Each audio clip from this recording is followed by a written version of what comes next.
Welcome to All Home Care Matters, the show where we discuss all things home care, with discussions on important age-related matters and topics. Brought to you by Enriched Life Home Care Services, the #1 rated home care provider in Michigan by Top Rated Local.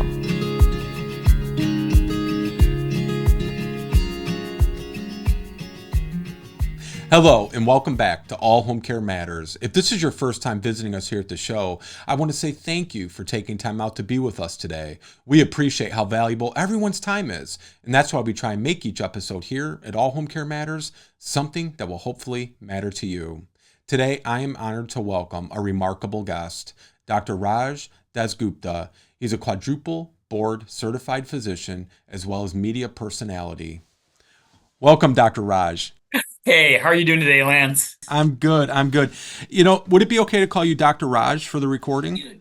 Totally. Even if you just called me Raj, I'll still love you, Lance. I feel a bond there, you know? Well, it's the hair. It's the hair. It's all about the hair. So, you know, I introduced you first as quadruple board certified. I want to touch on that first because before my father became sick, I was actually in charge of the medical fraternity at U of M, and I was in pursuit of medical school. I helped to co-edit a MCAT prep book, those good old days. Looky you, Lance. But I don't know that I would have gone after becoming quadruple board certified. So that I thought I was an overachiever. I think you just won up to me there. But I want to start with the question that, you know, going back to pre-med days, undergrad days, why do you want to be a doctor? So why did you want to become a doctor? Oh, I am pumped on this question. It's my favorite. So before I answer that, I'm going to ask you a question. Is that okay? Absolutely. So my name is, Raj Dasgupta, like you mentioned. So I'm actually two races put together. So one of my races is Indian, and that's like, duh. I'm brown and my name is Raj. But I want to ask you, Lance, one shot. What's my other race? What makes up Dr. Raj? I would have guessed maybe Egyptian, but I think that's too easy. Persian? Oh, I mean, my wife is Persian. No, but my mom is actually Filipino. Oh, okay. So I am maybe one of the only Indian Filipino people around, Yeah. So the reason why I'm saying that is because you asked a really good question. Why did I become a doctor? And because of my background, how I'm mixed, I was just kind of raised on that thought process that you must be a doctor. That is the road for success. And I love my parents more than anything in the whole world, but that's how I was brought up to be. So the funny thing is that in my Indian culture, they have these things called little get-togethers. And supposedly the rumor has it the get-togethers are to enjoy family time. But no, Lance, that's not what they do at these parties. You know what they do at these get-togethers? They gossip. Okay. You know who they gossip about? They gossip about the kids. And it's not like the good things like, oh, he won the blue ribbon in the track and field. No, it's always what my kid did or what they did and how's their education. And I gotta tell you, Lance, growing up, I was the king of average. You know what I mean? Yeah. And when my parents went to these get-togethers, they never got the chance to be the super bragger person like all the other families. They made me sad. You know what I mean? So if you ask me why I went to med school, is because I wanted to be a doctor. So one day, my parents could go back to these little get-togethers and tell those relatives, shut the hell up, dude. And ever since, my dad passed away, I have my mom now. But I got to tell you that I am so happy I chose that route. I'm so happy I had my mom and dad. And it's just so fulfilling. But of course, is there a big part of me that wants to help people and a big part of me that wants to educate people? I think that's the core part of being a doctor. So when I think about answers and people ask me that, I don't think about like the beauty pageant question, world peace. That's not, I assume we're good people to begin with. Sure. But if you want me to give you a little more in-depth answer beyond that, when I was actually in med school. So when I was in undergrad, that's just what I thought I needed to do. You know what I mean? But when I really was in med school, that's when I had that big desire because, it seems like where did the time go? During my second year in med school, I was in New York during 9/11. Mm, And, I was rotating in the hospital and I saw it. I saw it all. And the only thing I wanted to do was help. But, when I looked at my name tag, it said student pretty big. And even though I wanted to, do whatever I can from a doctor standpoint, I just couldn't. And that was the motivation to where if I was ever put in the situation where there's pressure and I really needed to help people, I wanted to make sure I was the best me I could be. And that really pushed me sure. when I said, forget that. I just totally, totally want to be, the best doctor I can be. But just to carry it on even a little bit more, during my training to pass all these board exams, a lot of people will have to sit through super long lectures. I used to feel that, med school teaching doesn't have to be boring. It could be funny. You could integrate humor and all these things to get the point across. And I think that one of my passions became, you know, yes, doctor helping people in a hands-on standpoint, but just to make medicine fun and teach. And so that's something that I just carried over. And those are the three main things that really pushed me to become a doctor and hopefully a good doctor. All right. Before we move on, I got to ask you, for all of our friends who are in pre-med or can remember this, how did you do in OChem 1 and 2? So that's college questions right there. So, I got to tell you, Lance, I'm loving these questions. Like, make me go back in time. So, having Asian parents, they just couldn't be happy that I was like king of average. So they would make me feel bad. Sorry, mom. Go to these summer classes and try to force me to be the best AP student I could be, but that wasn't me at the time. And funny you should say OChem because I took summer classes to be in a higher level of chemistry, but it was really hard for me. Chemistry wasn't easy, and I didn't do good in OChem. So, but I wanted to carry this over to like if anyone's listening to ask, what should you be in undergrad to help you be an okay doctor? I think growing up, once again, I thought everyone had to be a bio major. Thank you. Yes. You know what I'm saying? Yeah. Oh, I do. We professors would say, first, a big myth, right? There's no major such as pre-med. It's just a curriculum you need to take the LSAT or the MCAT. But, take something you're passionate about, go major in music or political science or history, because how many students are that bio major and they're all applying, come on. So what did you major in? So, yeah, of course, that's what mom and dad told me to do. And, I don't want to say I didn't have any, I didn't have my own opinion, but I didn't have any brothers and sisters. No one in my family were a doctor. I didn't get mentoring. So mentoring is very important. So I did do bio, but I wanted to tell everyone that I recommend going into humanities because I really feel it's all about PR, personal relations. How do you relate to other people? How do you write? Writing right now to get into med school, you got to know how to write papers and read papers and do things, So I think an English major, humanities major is important. But if you're to ask me what was probably my job or what influenced me to be the best, doctor practically. So in college, I don't know if you remember this company. You remember Circuit City by any chance? Oh, yeah. Yeah. Yeah. So I was a salesperson for Circuit City. And, that's all about PR, man. It's about making people happy, dealing with angry customers. Why did you sell me this phone? Why did you do this? And it really shaped me to be the person I am today. I'm not saying you have to sell your medicine, but you got to know how to deal with angry patients. And, I don't know. So I think me and you are on the same page. There are different ways to get your goal. If your goal is to become a doctor, it's not cookie cutter. Think outside the box. Right. One thing before we go on, because you brought up Circuit City. So when my wife and I were dating, I wanted to really like knock her off her feet. She does graphic design work. Not now. Okay. She's more in administration. But this was back when the big screens were really becoming available. I bought her a 27-inch Sony television to use as her computer monitor. And I had like a bow on it. Oh, she was so blown away. Well, there's a Best Buy, there's a Circuit City. I went to Best Buy. It was like $100 more. I went over to Circuit City, $100 less. So I bought it at Circuit City. I'm checking out. And the gentleman says, "Sir, would you like to buy the replacement warranty on this?" I said, "How much is it?"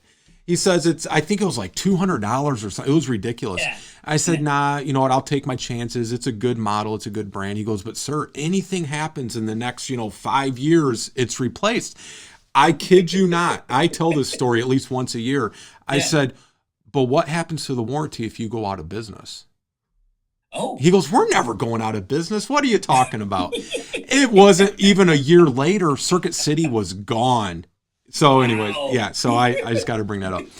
All right. So you get in the medical school, and where did you match at? Great question. So you're in Michigan, right? I'm in Michigan. Yeah. So I did my residency at Michigan State. Oh wait, And you had me until you said Michigan State. oh man, U of M is great, dude. And I got to all the people getting to U of M. You guys are super smarty pants, But I'm so proud to be a Spartan. And at the time, it's old school. The main hospitals were not in Lansing, so we did all our clinicals in Grand Rapids. Yeah. And during that time there, I was in Traverse City, Reed City. I did a lot of moonlighting there. So I have a big place in my heart for like Michigan and Grand Rapids. They treated me really super well. So yeah, and I loved Michigan so much. I wanted to get a different flavor. When I did my sleep medicine fellowship, I went back to Detroit. Okay. So different feel, but you know what? Detroit's a hardworking city. I wish the Lions were just a better team. But but I love Michigan. So talking about Michigan State, and I'm saying Yeah. this as a joke, a complete joke, but what we called the Michigan State students that got into U of M medical school? Oh, tell me, what did you call them? Cadavers for anatomy class. Oh no! All right. That's harsh, man. I'm kidding. So you did your internal medicine residency. What made you decide? Was it still this desire to, have bragging rights for the gatherings that you went on to do the 3 fellowships, or what was the genesis behind that? Great question. So I'm gonna answer it in 2 ways: the funny way and what happened. So, when you're in internal medicine, just the way things are going now, you got to be almost a jack of all trades. You know what I mean? Before, I used to think that was family practice. You're doing peds and OB. You're too spread thin. And I thought medicine would be very targeted, but the way things are going, I mean, they're taking each subspecialty, palm, endo, rheum, cards, and going so deep. How can any one human master all these things? So you're more like a gatekeeper. So I really felt during my time, and I love being medicine, and it's funny, it all comes back to it, but I wanted to be the best at a certain aspect. So that attracted me to be a subspecialist. The other thing was, when you're in the hospital, there's procedures that need to be done. If you want to get, a central line, if I go to a code and I want to put a tube in someone's trachea, God forbid, you know what I mean? I couldn't do these things because I wasn't trained that way. So I always hated having to rely on surgeons. God bless you and God bless all the surgeons, but I hate always consulting you to do a procedure. So that motivated me to do critical care medicine so I could be my own me. I could really, really help people. And I thought the best way to help people at that stage of my life was to be putting you on dialysis and putting you on a ventilator and putting a chest tube in you, things changed. But then, critical care comes sandwiched with pulmonary quite often, so I thought that made sense to me. So I went back to do that. And then after I thought I was done, I realized that we were allowed to have 7 total years of residency. So I had an extra year left. And the hot topic was sleep medicine. And it was something where pulmonologists would go into it because they thought the only type of sleep problem was obstructive sleep apnea. So I said, all right, makes sense. So I did it, but I realized really quickly that sleep apnea is only one part of the world of sleep. Insomnia, narcolepsy, restless legs, circadian rhythm issues, parasomnias, I could go on. And I actually really liked it. And it was really the sleep medicine that opened up the door to all the media things I did down the line. But the funny part of all this is that one day when I was a medicine doctor, and I loved it, I went to one of these conferences. It was called the ACP meeting, the American College of Physicians. And I was just meeting people, and someone said to me, what kind of doctor are you? And I said, hey, I'm an internist. Oh, you're just an internist? And I'm like, what the heck? You know what I mean? So, that little stab at the ego right there. So it's funny you mentioned that. I was like, okay, let me, being a younger person, let me make sure this doesn't happen again. And that was another little marble in the side of maybe I should go do a fellowship and all that stuff. Okay, interesting. After I introduced you as the quadruple Yeah. board certified physician, I said you're also a media personality. I want to dive into that a little bit because it was actually a show I really enjoyed, along with ER, but that's no longer on either. But you were one of the physicians on the Doctors TV show. How did that all end up happening? All right. So, came back to LA after I finished my all my training. I lived in Philadelphia for a while because my wife, smartest rheumatologist in the whole world, Dr. Michelle Kulai, Shout have out. to plug her. We ended up getting married while we were actually living in Philadelphia. We had to make the decision about where we're going to go. And my mom and dad are here, and I'm the only child, and they're older. And so we moved back here. I was at USC. And then one day I was in my sleep lab and I got the call, and it was, hey, the doctor's TV show that I didn't even know existed. And they're like, are you Dr. Raj? And they kind of saw some of the teaching stuff I did, on the web. And I'm like, that's me. And I'm like, we want you to come here because the person who was supposed to do a segment just couldn't make it. So I was like the backup. I wasn't even the first call, And I'm like, sure. I've never been on TV before. And I'm like, when do you want me to come down? They're like, in a couple of hours. I'm like, oh, snap. And this is where I'll give my teaching advice to everyone. Never say no when it comes to the biz because they'll just, sure, next person. So I just, got something to cover me, jumped in the car. I don't even know what the topic was. You know what I mean? I just wanted to go get my 5 minutes. You know what I'm saying? Then Sure. I go there and they're prepping me. They're like, oh, and the sleep topic is exploding head syndrome. I'm like, WTF? What are you talking about? This is like the rare of the rare. And the good news is, Lance, no one's head actually explodes, but it's a rare syndrome. So I'm like Wikipediaing it. I'm like doing all these things, what no one sees backstage to make sure I'm ready to go out there. So, anyways, I did the show. I thought I did a good job. And then I said goodbye. I'm like, wow, that was fun. And then maybe a day or so later, got a call to come back. I'm like, wow, this is cool. And next thing you know, it became a pattern. And then finally, I became a regular on the show, did more than 65 episodes. Wow. And yeah, and they were just awesome there. And one of my highlights of my life was that I brought my mom and dad to watching me tape live on the Doctor's TV show. And all my co-hosts were like saying hi to them, and they were so proud of me. So that was a really cool moment. Well, I bet that next gathering was a real experience for your mom and dad too. Totally. So you also had a big break on Chasing the Cure. What was that all about? And do you have a favorite moment from that? Oh yeah. So, after the doctors kind of faded away, it's always what's going to be the next big thing. And Chasing the Cure, if people who don't remember it, it was for one season. It was on TNT and TBS, and the host was Ann Curry. And Ann Curry, who's the coolest, most awesome mentor in the whole world, needed to have a small posse of doctors to discuss cases. So the whole premise was people had disorders or symptoms that no one knew what it was, and they're trying to find the cure. So we're the ones that kind of were discussing the case and put them in the right, direction. It was really a great concept. It was done live. It Oh was wow. awesome. So, they had a bunch of doctors kind of come out there, and a lot of people had more media experience and bigger names and all this stuff. And it at the end of the day, they picked me of all the people. And it was so awesome. And it was just the best feeling. And we were live. I was filming in front of millions of people. Oh my God, I can't even tell you. And it was just like my dream come true to be mentored by Ann Curry and to be there. But the best moment in the whole world was during the last episode. And they're going to be filming it, and it's filming live. My wife was pregnant with our third child. And, I didn't think that the delivery would happen the exact day of filming, but it does. It's like 4 a.m. in the morning. You know, Michelle's like, it's time. We go to the hospital. And, big whoopty, I'm going to miss the filming. You know what I mean? I'd rather just be there for my wife. And, Michelle, wives know when husbands are just, a little bummed about something because it really meant a lot to me. And, I called the studio, says I can't make it. But then all of a sudden, when it was the last month where there's not enough time left, Michelle's like, it's happening. I'm like, are you sure?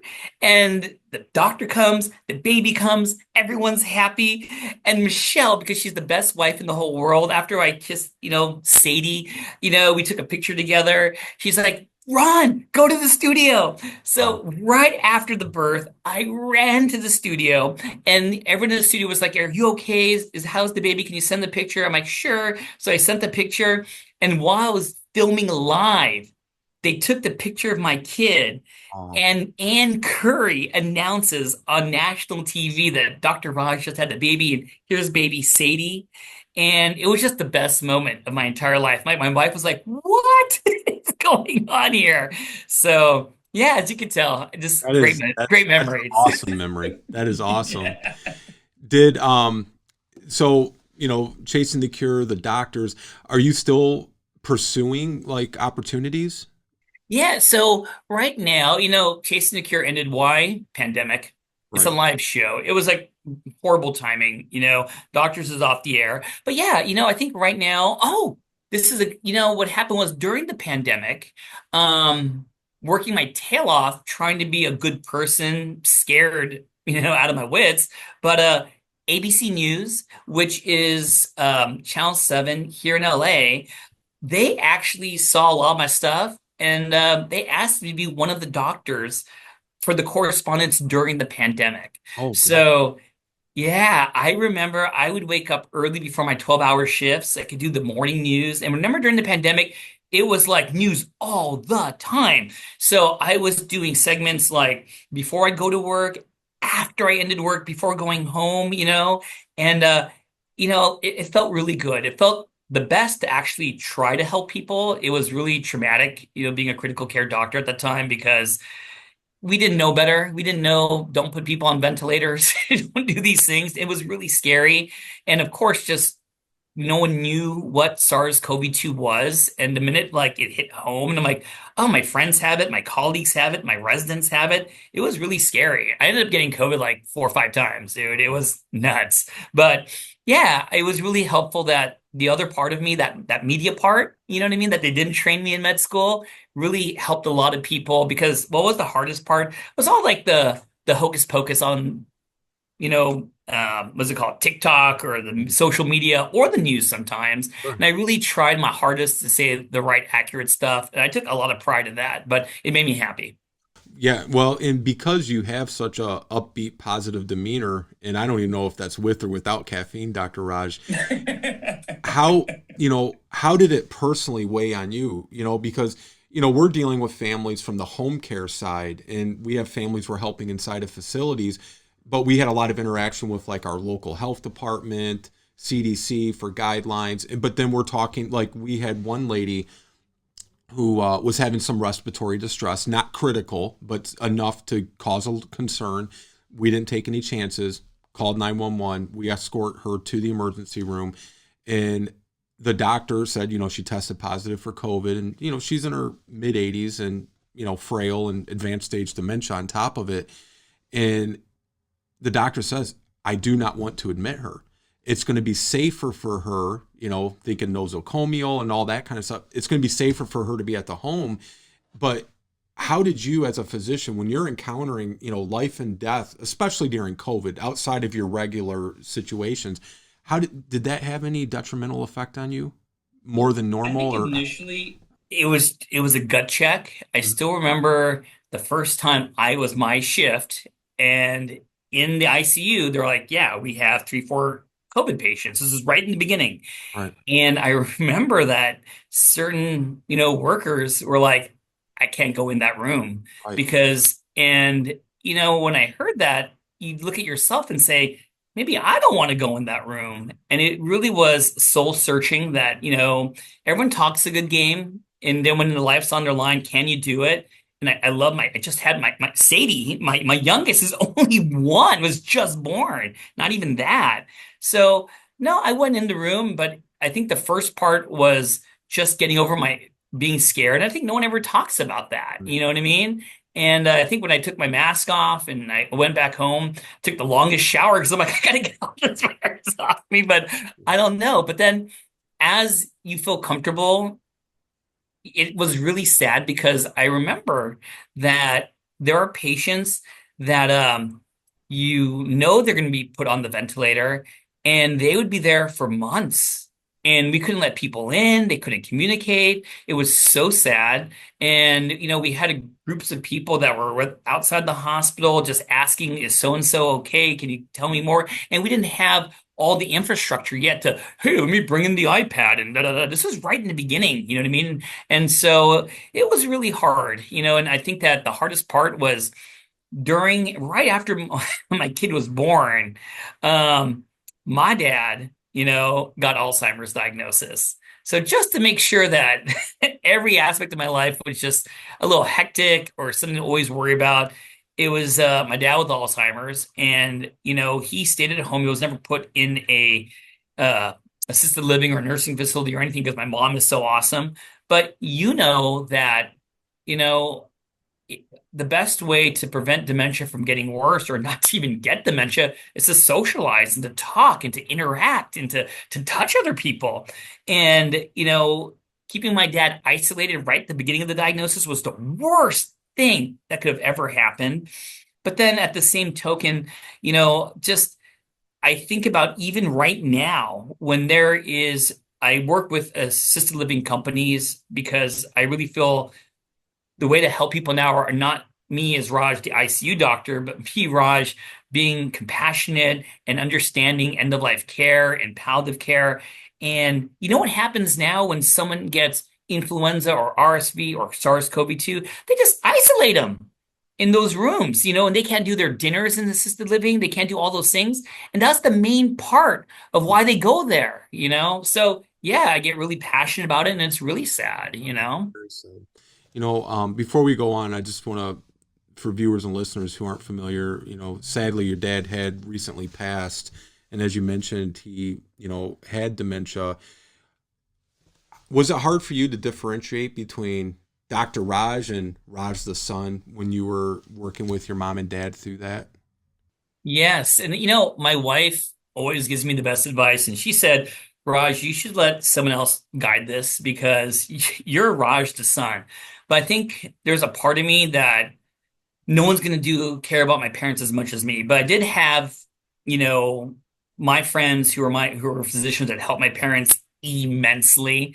But first thing I'll admit is that I felt like I was the worst doctor in the whole world because I didn't even see the signs coming with my dad getting dementia because, oh, so he gets lost. Dad sucked at directions anyways. Oh, he's kind of a little angry at mom today or yelling at someone. He's kind of an angry dude. You know what I mean? Like, and at the end of his life, he loved watching his Lakers on TV and staying in his room. So it didn't seem weird things that were happening. I didn't, and then when I really felt like there were some signs, I brought him to a friend of mine who's a neurologist. And yeah, the look on my face when he said, yeah, it's moderate Alzheimer's dementia. I cried very much. I felt guilty. I'm like, why did I notice these things? It totally made sense why he was doing things. But all the credit really goes to my mom because, she is the one that stayed with my dad in their house. Obviously I'm married, I have my kids. I live about maybe 30 minutes away, but she was in the trenches. She was the one had to deal with, sundowning, had to deal with, I can't find my car keys, the yelling, all these things. And my mom's like Filipino, so she's like this tiny, super like 4'11" Filipino, mom. But she was a nurse, so that kind of helped out a little bit. But yeah, I think that one of the things that I really just love more than anything now is caregivers. You know what I mean? I mean, it sucks having Alzheimer's, but caregivers never get enough recognition. They work so hard. They sacrifice their own life. So yeah, I just wanted to make sure I say that. But yeah, it was hard to be both. And sometimes, I just really at the end, what I mean? I just and I'll just tell you the ending. So we had fires in Cali. You guys know that, right? So I remember that there was the Eaton fire that was literally, by my house 4 miles away at 4 in the morning. We got evacuated. And we said, let's go to my mom's house, which is about a half hour away. My dad's in hospice at the time, hospice, and he was probably going to die at some point. And so we go there And the minute we get there, my mom gets a call that her house may get evacuated. And so I'm like, oh, snap. If her house gets evacuated, where's dad going? He's like, he can't go anywhere. So I'm already calling the hospice company, where we're going to go, da da da. And then the power goes out. So my mom has no power. My dad's in the hospice at their house. And I work in Pasadena. So that was one of the hub hospitals. And that's where I'm doing this interview at Huntington Health. This hospital is like amazing. We did so much for helping people during, the fires. But anyways, it's that started it, and we got evacuated 2 times, during a stretch of 1 week. But the second time we got evacuated, second time, we went to our mom's house again, and we're all sitting around my dad. And I remember my two younger kids had to go to bed, so I left my oldest girl, Mina, with my dad and my mom downstairs, and I brought the two younger kids to bed with my wife. And when I was up there, Mina texted me that, hey, I think, dad's dying or going to die, literally. And so, when I came down, he passed away, but it was the best way that anyone could pass for my dad. He was with my mom, Mina, who he knew the best because of his Alzheimer's. He knew the best. And there's a TV in the room just because. And on the TV, he was watching his favorite team, the Lakers, and they were winning when he passed away. So it was just the best passing anyone could have. It was peaceful. But yeah, and then the next day, you're asking about how's it like being the son and the doctor. I had to go to work because we had all these people from the fires that were in the hospital. My residents show up, and it didn't show any character on my part to say, I'm just not going to come, but you come during a massive fire. So it was hard, you know what I mean? But at this point, I think that I only had the best memories, and I'm a super big advocate for caregivers, people with Alzheimer's, and yeah, I incorporated that into my repertoire of medicine stuff. Well, and before I go on, Yeah. would you have incorporated it the way you have and have the respect that you have had you not gone through it personally, do you think? You don't. I don't think I would. I really do. I think It's impossible. there's always the teaching and reading of things and Right. how do you diagnose it and memorizing the criteria. But when you actually are invested and you see it, and now I just feel I don't want other people to make the same mistakes I did. You know what I mean? It was- I mean, now I look at it like, oh my God, did I not know that? And Yeah. that's why I feel it's a good part. And yeah, when I see people in the hospital, I think the most important thing is to ask them, what's your code status? Do you want me to do CPR? What do you want to do if something happens? Have you heard of palliative care? Have you heard of hospice? And those are the most important things I feel that I could, Absolutely. let my patients know about. Yeah. No, that's wonderful. Yeah. I want to talk about your book too, because Yes. you've wrten a book. You want to share a little bit about it? Yeah. Well, you know what? It's just so coincidence. I'm at my desk. There So you I go. have a bun. Look at me. All my books are right here. So when we talk about this book, um, education is a huge part of what I do. And, since I graduated residency, I was working for Kaplan Medical. Kaplan teaches board review stuff around the world, United States medical licensing exam. I worked for a company called MedStudy who teaches internal medicine board review. I work for all these companies that teach subspecialty. It's a huge thing for me, but I never had me. I never had my own thing. And my dream was to come up with at least what I felt was going to be the perfect book. So I made a case-based book where each case is like a Scooby-Doo. Patient comes in with chest pain. What is the best first initial diagnostic test? Okay, it showed EKG changes. What should we order? Why do we order that? So I came up with my first book over here, which is literally, this is my first book. And yeah, and my co-creator was my wife. We Oh, did it great. together. Yes. And I want to give shout out to Elsevier Publishing. This book became one of the best-selling case-based books around the world. I'm so proud of it. And Elsevier liked it so much is that I have for this, this book is called Medicine Morning Report, Beyond the Pearls. And we came up with a series. So there was OB-GYN and peds and surgery, a whole series for clinical. And that series did so well, they asked me to do a basic science series. So now we're talking about like physiology, microbiology, immunology. So I have like 10 books now. Wow. And yeah, and the both series, the clinical series and the basic science series are going strong. And just one of the most proudest things. And each book, our first one I dedicated to my mom. And it was funny because, my dad, even before I knew he had Alzheimer's, even before, he pulled me aside one day, he said, "Hey, Raj, I know you're writing this book. Do me a solid. Can you please dedicate the book to your mom?" Wow. And because she just deserves it. And I'm like, "Wow, Dad, that was the nicest thing you've ever said. That doesn't sound like you." And he didn't realize I already was going to do that. And going forward, I always try to say something nice about, family, friends, things I'm passionate about in the dedication for all my books. That's beautiful. That's Yep. beautiful. So, you got your board certifications quadruple times. You do your TV shows. You got your book series going. Why podcasting? Because for those that don't know, you're also a podcast host, and I'm fortunate enough to be on your show coming up. But why did you get into that, or how did you get into it? So it just kind of fell in my lap during the pandemic. You know what I mean? Yes. So, pandemic was all about these Zooms and trying to do things and podcasting. So I want to give a big shout out to Dr. Ted O'Connell. He actually is an amazing educator and has his own book series too. And we kind of met up to team up in an educational sense. And he was dabbling in the world of podcasting at the time, I think for a COVID podcast or something. And he said, "Raj, you should do podcasts." I'm like, "No, I'm so busy."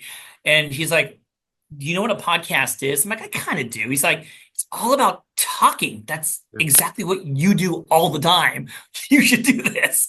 And so I said, "All right, if I do it, I want to do something that's not always super dorky medical. Can I do something that's a little more, kind of like a stew with a little everything in it?" He's like, "Sure." And I said, "Okay, we could." I came up with the Dr. Raj podcast, which was about just, wellness and happiness. But, if you have any kind of story, I see the good in everyone. I see the greatness in every story that I love it. So, it's just a time for me to be me. I really enjoy it, and, when there's little gaps when I'm not on TV, it makes me seem I'm more popular than I really am. So I love my podcast. So, but let me just kind of throw out a couple cool guests. I would say the one that kind of makes me sad but happy, Bob Saget. Mm.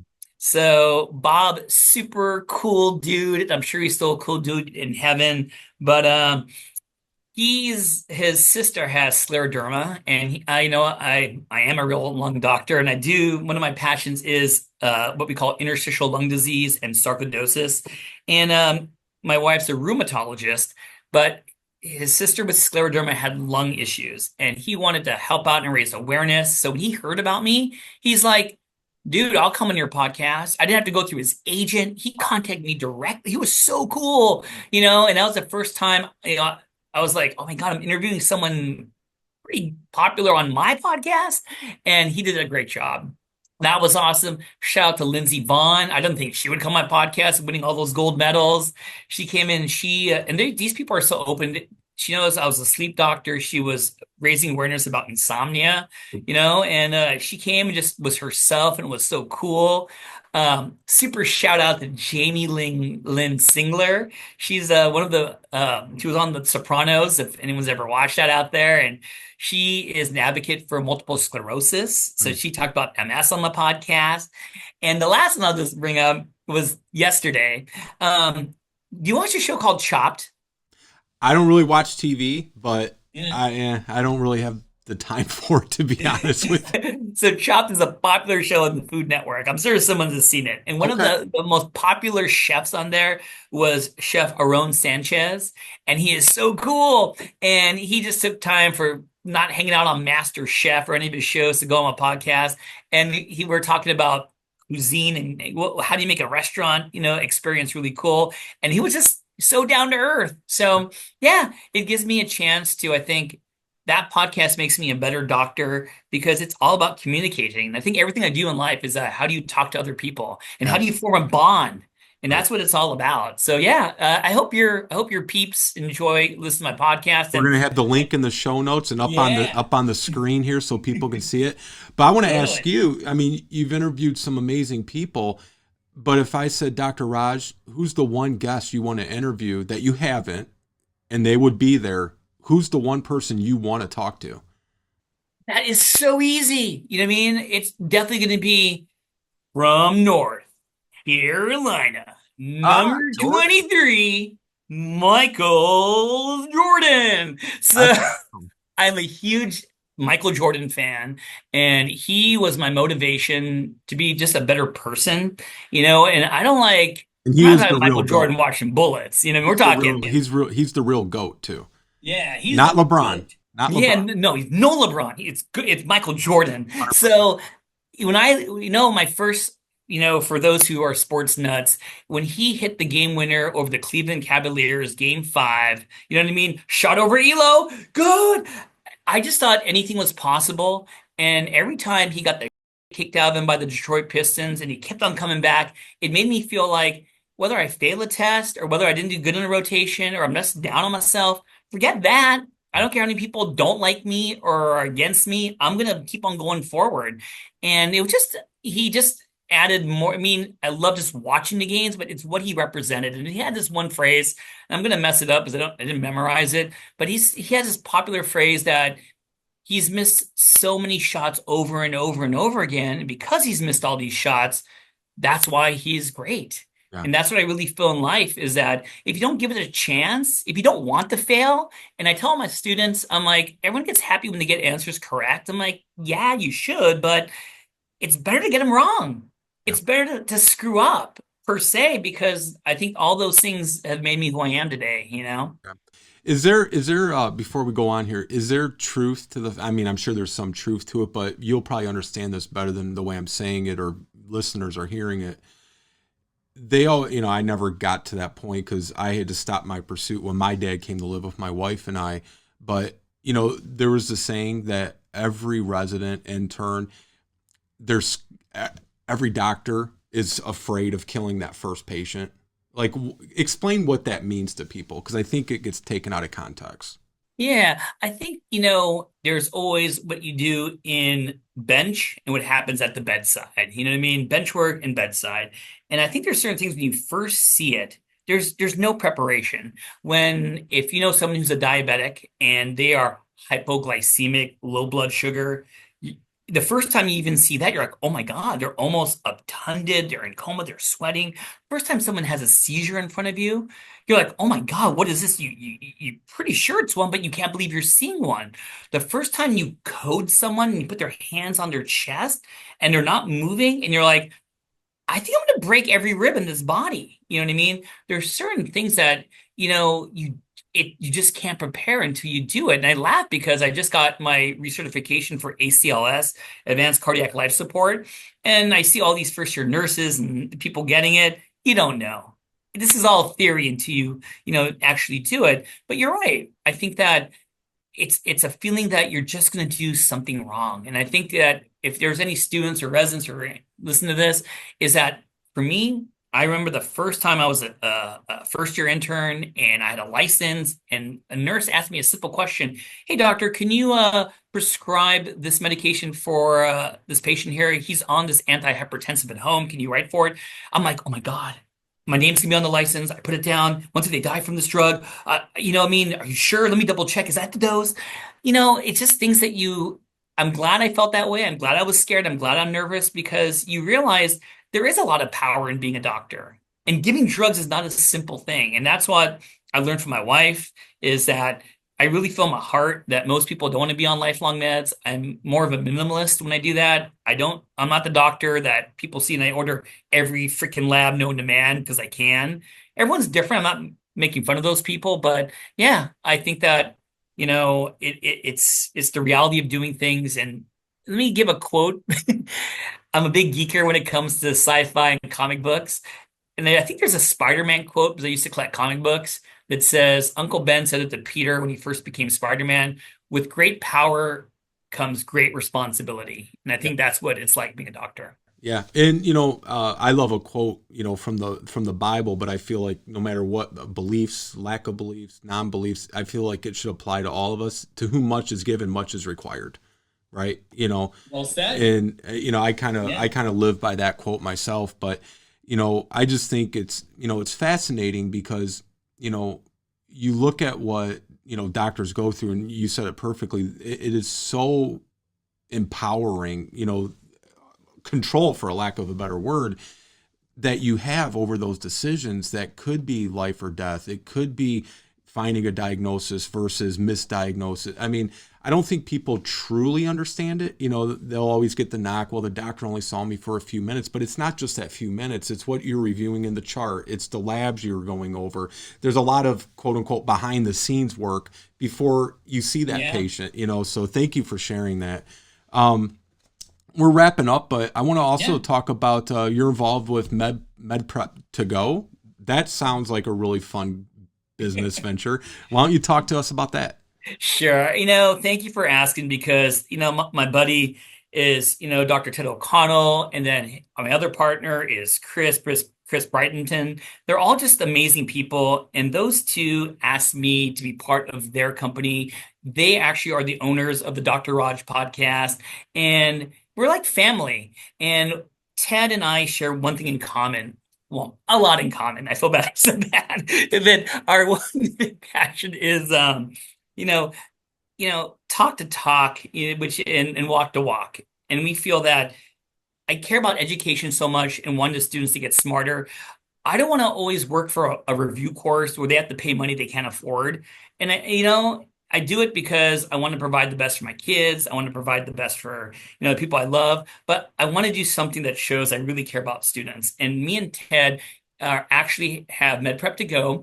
It's for medical students, but any health professional can go there. We give United States medical licensing examining questions, USMLE questions for free. Wow. We have a team, you write them out, we give them out for free. And not only do we give the questions out for free, we record each questions on a podcast. So when you're exercising, taking care of your health, you know what I mean? Yeah. You could listen to these questions on the go. And when you think about all these big companies that charge a lot for this, we could tell you that we're like the mom and shop boutique, that it has the best cookies in the whole world. You know what I mean? But we're small, but I just really wanted to, it makes me so proud that we can give this out for free. So that's medprep2go.com. We are just the most nicest, awesome people in the whole world. Yeah. And we'll have that up on the screen because I want you to reemphasize how expensive those prep courses are, because they are very expensive. Yeah. And, I always am humble because they put me on the map. You know what I mean? They made Dr. Raj, one of the biggest like talkers in the whole world to teach, and people enjoy seeing me, and nothing ever beats, what was probably it's up there for really cool memories. I just came back from New York. You know what I mean? I was teaching for Kaplan Medical. I love them still more than anything. They're, by the way, the first company out of my residency. I was a nobody. And they said, we want you part of our faculty. And so that's why I always just love them so much, But, when I was in New York, leaving the Kaplan Center, someone came up to me and said, hey, can you sign my book? And they had my book. Wow.